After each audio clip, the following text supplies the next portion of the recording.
Back to familiarity here, and it doesn't breed contempt, at least among the Golden Black staff, not as far as you know. But Tom Dienhart and Brian Neubert join me for segment 3, Golden Black Live. Want to thank our sponsors, Hilton Garden Inn, when tomorrow's a big day, stay at HGI tonight. Tom can move his head this way, Triple X, on the hill, but on the level, the Purdue tradition since 1929. State Farm agent Trent Johnson. Trent is my agent.com. I don't know where he's reffing a game tonight. In Lafayette, West Lafayette, it is kind of a rainy day, but I think it's gonna get cold and it's gonna stop raining here in the next hour or two. But it'll be a good night for reffing or officiating on Friday night football for Trent.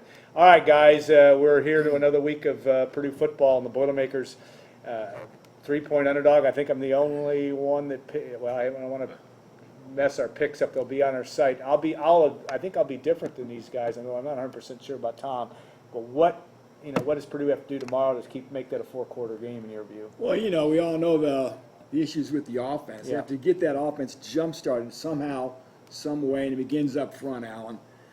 A lot of reshuffling of that offensive line this week by Jeff Brom. Made the announcement on Monday, 3 new starters up front. Yeah. They're trying things. You got to give them credit. They're trying things. Looking for that right combination as we round the bend toward the mid-season point of the season. So it starts there. Jerry talked about some of Maryland's issues on defense. Maybe that'll help this Purdue offense get a push. They have to run the ball. They got to protect Jack Plummer. Can't give up 10 sacks, right? Yeah. And try to get the ball to those playmakers on the edge. Maybe if it's a big day for a guy like David Bell. Yeah. Brian, what are you looking at as keys for tomorrow? Yeah, obviously you have to find ways to score points, but also, obviously, but you also need to build on whatever you found in game last week at Penn State defensively. Yeah. Purdue has to stop people, and this is an opponent with a lot of speed, a lot of athleticism on offense, and typically speed and athleticism have been a problem for Purdue at certain positions. Purdue has to, I don't know if they have to, but it seems like their intent to pick up where they left off at Penn State, where they were doing some different things defensively. Maybe they weren't quite so, I don't want to say predictable, because I hate that word in this sense, but quite as consistent in what they're doing, shall we say. Okay. I thought they really gave Penn State a lot of different looks, and clearly that affected Penn State. I don't think Penn State let off the gas pedal at all. I just don't think they could score against Purdue. And obviously, we've been talking all week about the run-pass option stuff, RPO, if you will. Yeah. I know what that means now. Yes. Purdue struggled with that kind of that sort of multi-layered type of offense in the past. They have to be able to do a good job doing a bunch of different stuff defensively and covering a lot of bases tomorrow from a defensive perspective. They show a little bit of progress defensively. I think this is a better matchup than last week. Tom, Jeff Brom is obviously about as competitive a guy as you're ever going to find, almost to a fault in terms of trying to keep that.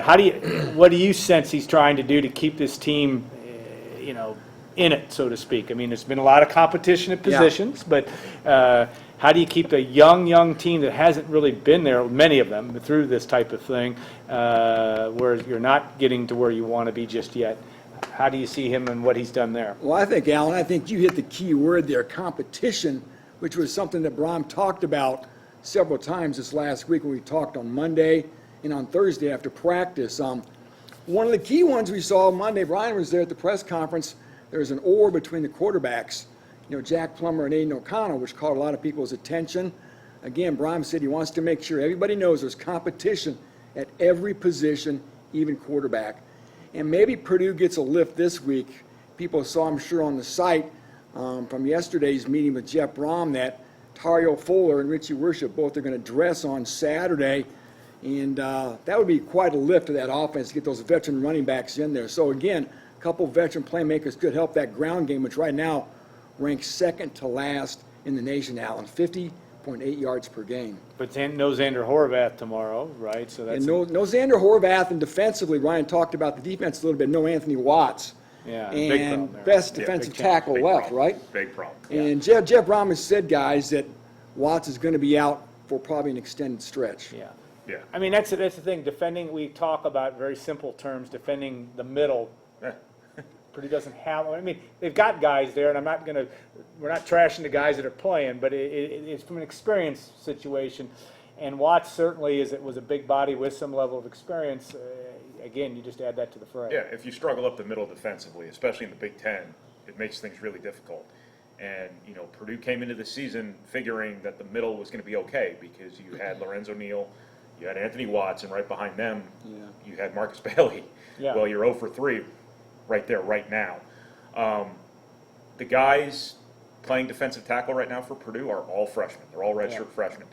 People want to talk about, well, why aren't they bigger and stronger now? Well, that doesn't happen overnight, and Purdue just has a physicality issue in the middle of its defense and just a youth issue in general in its front seven right now that is just really, really difficult to overcome, And as we sort of half joked during the Penn State game, you could have gone down that list of guys Purdue can't afford to lose, and they're just getting picked off one by one because Anthony Watts arguably would have been He's in that top right there next. top list. I mean, if you look at even before the season, no question. Right. Yeah. Tom, when you look at that, you look at what also Purdue may try to do. Obviously, you have to protect the quarterback.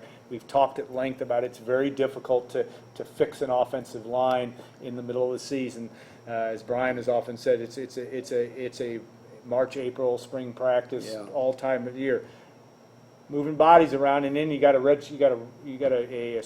former walk-on starting at center, and Sam Garvin, who's a redshirt freshman, he's a sophomore to eligibility. He's a sophomore. But again, a very tough position, extremely important position. He did play some last week, but talk about that and that need for that offensive line and all this shuffling to somehow congeal. Yeah, Garvin at center, Mark Stickford at left guard, and a redshirt freshman, Eric Miller, is going to be the right tackle next to Matt McCann. So we're going to move McCann, keep him in yeah, guard. McCann's going to be a guard. Yeah, right. He only lasted 2 series at tackle Right. at Penn State last week. So yeah, that's your new line configuration. You said Victor Beach is out.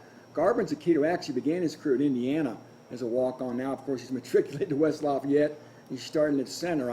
See, the line's key, Alan, and you got to talk about the Purdue wide receivers when you talk about the offense and the decimation that's taken place there. Mershawn Rice, hamstring issue, doubtful.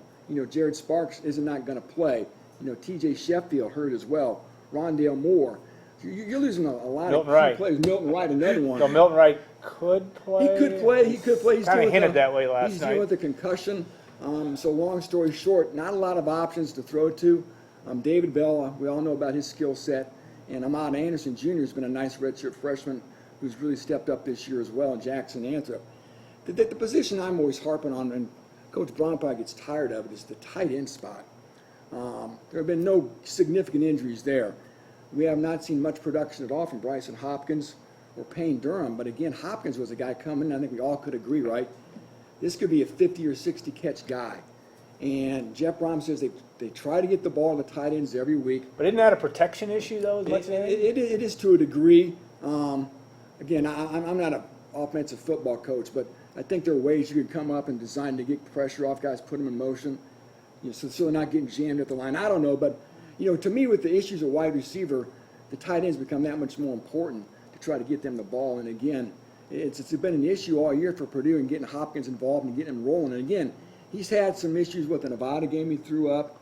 And also the Minnesota game, right? Yeah, a couple times. He's So sick on the again, field. when we try to talk to Bryson, and we haven't been able to talk to him for the last 2 weeks as well. So again, he's playing a lot of snaps. We see him in the games, and it's not able to get him the ball. Yeah, a key part of this offense. So if you can get, there's no question. Jeff Brown made that clear. He wants to get him the ball. Yeah. You got to be able to do that. As you lose weapons, the attention goes Sure. to the weapons you have left too. Which is David Bell and Bryson I Hopkins. think a big part of the reason, a lot of us thought Bryson Hopkins was going to have a great year this year was because defenses really had no choice but to Right. probably single cover him with a safety or a linebacker because you're going to have to tilt things toward Rondale Moore probably. You're going to have some guys on the outside who are going to be real threats as well. That just kind of hasn't materialized. I know he's been good in the red zone at times earlier in the season, but he has been a non-factor here lately. Purdue just needs all of its good players right now producing at max levels because there's not very many of them left, and I think that's sort of what it comes down to right now is your known commodity type players need to produce because they're getting pretty scarce in numbers. All right, Brian, I want to ask you, because today's, we will be hearing in the next short period of time, Malik Carr making his decision. I assume he hasn't made it yet. It's 3 o'clock, is that right? 3:15. 3:15. Yes. Today, and I know you've been clear on what, that it looks good for Purdue, but anything else? And also in terms of this weekend, again, a lot of 2021 guys, I'm assuming, are on campus, but tell me where we are with that. Well, Malik Carr, obviously, Purdue has every reason to feel good about this.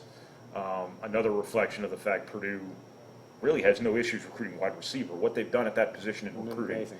has been extraordinary. How many teams can lose 5 injured players at one position and still field anyone at that position? And Yeah. that was what Purdue did at Penn State. They've got 5 wide receivers injured right now. Obviously, Malik Carr will come in, would come in next season for Purdue, intending to play right away. You're going to have a great problem to have on your hands because you're going to have all these really talented wide receivers next year. Rondell Moore, David Bell, Milton Wright, who am I forgetting? Sheffield. Ahmad Anderson, TJ Sheffield, all of these guys. Don't forget Colin Sullivan either. That Yeah. kid's having a hell of a year in Austin. Marcellus Moore. Yes.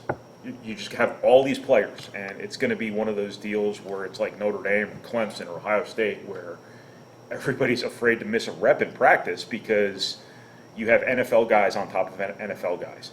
Now, obviously, in Purdue's perfect world, it would recruit at that level all over the field, Right.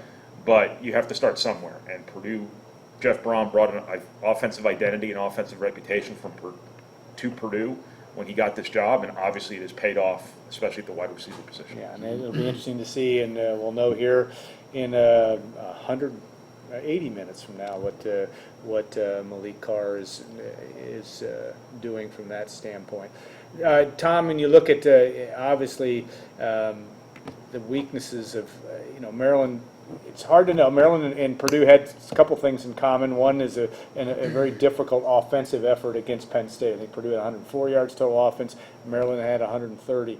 Maryland looks fast, though, to me, and that's certainly going to be an interesting thing to be able to bottle that up. The things you saw last week, is it more of a trying to create more pressure? What do you think, if you're Nick Holt, what do you think you try to focus on against them? Yeah, first Maryland, you're talking to Anthony Poindexter at practice this week. He thinks this Maryland team's going to have as much speed as anybody Purdue sees all year. Yeah.